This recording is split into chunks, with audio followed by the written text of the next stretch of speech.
Well, one of the biggest worries that people have is, will their pension be enough to support them in old age?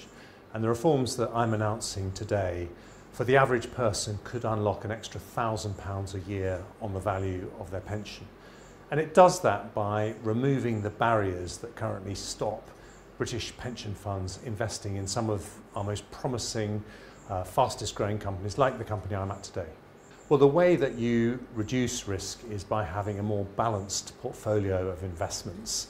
And what happens at the moment is that these brilliant British companies are invested in by Canadian pension funds, Australian pension funds, but British pension funds find they can't. And so we're not forcing anyone to invest anywhere they don't want to invest, but we want to remove the barriers so that they can have a more balanced portfolio and therefore increase the returns to their own pension fund holders. These are very difficult decisions because we know how hard frontline public service workers are working, how important people in the NHS were, for example, during the pandemic. And we know that they've suffered because of inflation being far too high and cost of living going up.